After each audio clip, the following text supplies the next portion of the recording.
नमस्कार दोस्तों, चलिए एक नजर देते हैं बिहार की 25 सबसे बड़ी खबरों पे केवल 5 मिनट में। इससे पहले आप हमारे चैनल पर नए हैं तो वीडियो को लाइक करके चैनल सब्सक्राइब कर लीजिए ताकि हर वीडियो का नोटिफिकेशन आपको मिल सके और कमेंट में जरूर लिखिए कि आप वीडियो कहां से देख रहे हैं।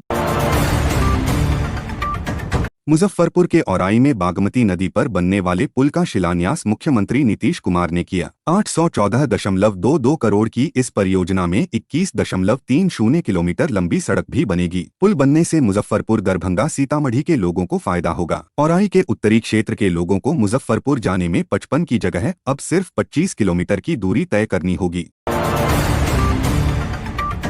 दिवाली 2025 और छठ पूजा जैसे त्योहारों में घर लौटने वालों की संख्या काफी बढ़ जाती है। ट्रेनों में सीटें भर जाने के कारण यात्रियों को अक्सर कन्फर्म टिकट नहीं मिल पाता। ऐसे में तत्काल टिकट बुकिंग IRCTC तत्काल टिकट बुकिंग एक शानदार विकल्प साबित हो सकती है। IRCTC पोर्टल के यात्री घर बैठे AC और नॉन AC श्रेणियों स्लीपर क्लास के लिए टिकट बुक कर सकते हैं।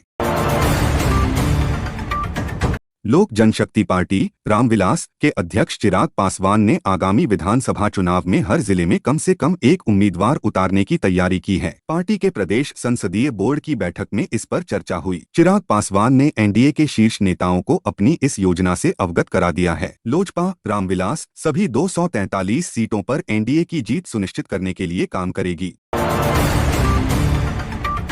कांग्रेस कार्यसमिति की बैठक के बाद राहुल गांधी ने महागठबंधन नेताओं संग बैठक की, जिसमें सीट बंटवारे पर चर्चा हुई। राहुल गांधी और तेजस्वी यादव ने संयुक्त प्रेस वार्ता की। महागठबंधन को एकजुट दिखाना कांग्रेस के लिए जरूरी है। बैठक में सीटों के बंटवारे और चुनावी रणनीति पर बात हुई। राहुल गांधी ने विपक्षी एकता पर जोर दिया। इस बैठक से महागठबंधन की दिशा तय हुई।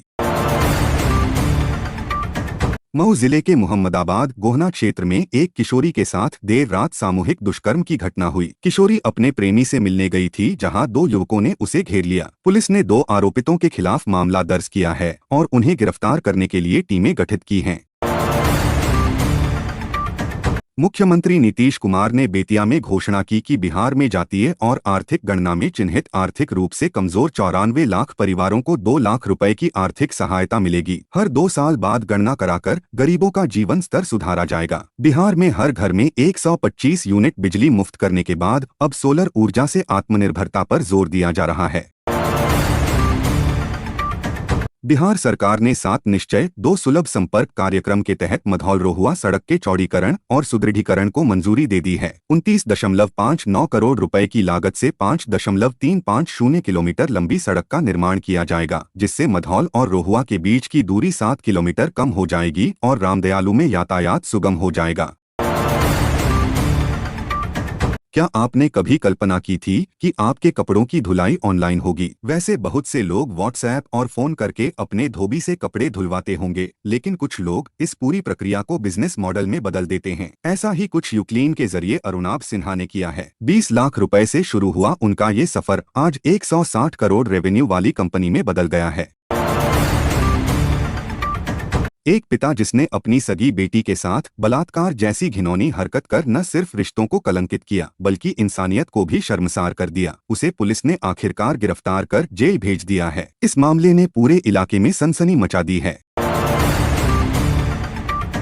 छत्तीसगढ़ के सरगुजा में शादीशुदा प्रेमिका से मिलने पहुंचे युवक को ससुराल वालों ने पकड़कर बांध दिया और पिटाई की मामला पंचायत तक पहुंचा, जहां चौंकाने वाला फैसला लेते हुए महिला को प्रेमी के सुपुर्द कर दिया गया। घटना का वीडियो वायरल है। पुलिस मौके पर पहुंची, लेकिन किसी पक्ष ने शिकायत दर्ज नहीं कराई। पंचायत के फैसले पर सोशल मीडिया में बहस जारी है।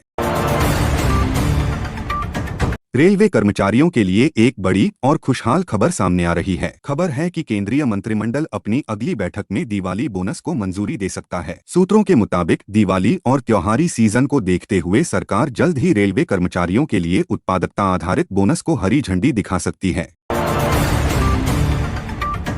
रेल नीर की कीमतों में GST कटौती के बाद भी कई रेलवे स्टेशनों पर राहत नहीं मिल रही है। लोग सोच रहे हैं कि टैक्स कम होने का फायदा आखिर उन्हें क्यों नहीं मिल रहा। अगर आपके मन में भी यही सवाल है कि रेल नीर महंगा बिकने की शिकायत कहां करें, तो ये खबर आपके लिए है। सोना खरीदने वालों के लिए खुशखबरी। नवरात्रि की शुरुआत से ही सोने की कीमतों में उछाल देखने को मिल रहा था, लेकिन आज नवरात्रि के तीसरे दिन यानी 24 सितंबर 2025 को सोने के दाम में बड़ी गिरावट दर्ज की गई है। अगर आप सोने में निवेश या गहने खरीदने की सोच रहे हैं तो यह आपके लिए शानदार मौका हो सकता है। हालांकि सोने की कीमत अभी भी 1 लाख रुपए प्रति 10 ग्राम से ऊपर बनी हुई है। आज सोने के भाव में 300 से लेकर 3200 रुपए तक की कमी देखी गई है। आइए जानते हैं 18, 22 और 24 कैरेट सोने के ताजा भाव और शहरों के हिसाब से कीमतें। मानसून का मौसम भले ही खत्म होने की कगार पर हो, लेकिन मौसम अभी भी करवट ले रहा है। बंगाल की खाड़ी में एक नया कम दबाव का क्षेत्र बन गया है, जिसके चलते कई राज्यों में भारी बारिश की चेतावनी जारी की गई है। भारत मौसम विभाग (IMD) ने बताया कि 25 सितंबर के आसपास उत्तर पश्चिमी और मध्य बंगाल की खाड़ी में एक और नया सिस्टम बनने की संभावना है। आइए जानते हैं कि कल देश भर में मौसम का मिजाज कैसा रहेगा। हाजीपुर में चिराग पासवान की जलजमाव के बीच ईंट पर चलने की तस्वीर वायरल होने के बाद प्रशासन हरकत में आया। भाजपा विधायक अवधेश सिंह और डीएम वर्षा सिंह ने तुरंत कार्रवाई करते हुए जल निकासी की व्यवस्था करवाई और सड़क निर्माण का काम शुरू करवाया। विधायक ने कहा कि वे जनता को जलजमाव से मुक्ति दिलाने तक शांत नहीं बैठेंगे।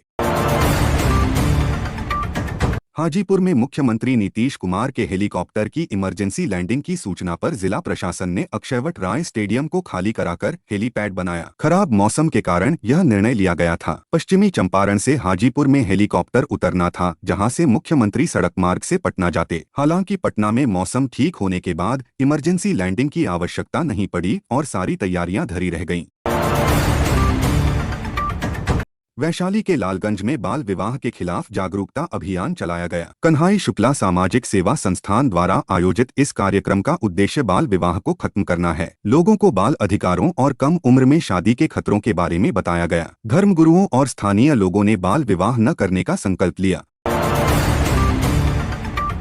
यात्रियों की सुविधा के लिए जोगबनी और इरोड़ के बीच अमृत भारत एक्सप्रेस का परिचालन शुरू हो रहा है। प्रधानमंत्री ने 15 सितंबर को इसे हरी झंडी दिखाई थी। इस ट्रेन में कई आधुनिक सुविधाएं हैं। यह इरोड़ से प्रत्येक गुरुवार और जोगबनी से प्रत्येक रविवार को चलेगी। ट्रेन हाजीपुर सहित कई स्टेशनों पर रुकेगी।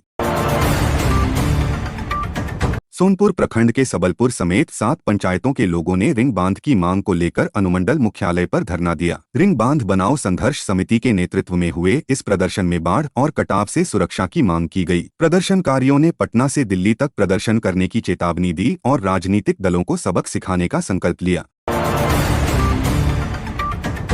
विश्वकर्मा पूजा के अवसर पर मुख्यमंत्री ने बिहार के निर्माण श्रमिकों के खातों में वस्त्र सहायता योजना के तहत 802 करोड़ 46 लाख रुपए की राशि वितरित की। वैशाली जिले के 32,082 श्रमिकों को भी लाभ मिला। मुख्यमंत्री ने श्रमिकों के साथ संवाद किया और जिलाधिकारी ने उनकी समस्याओं को सुना।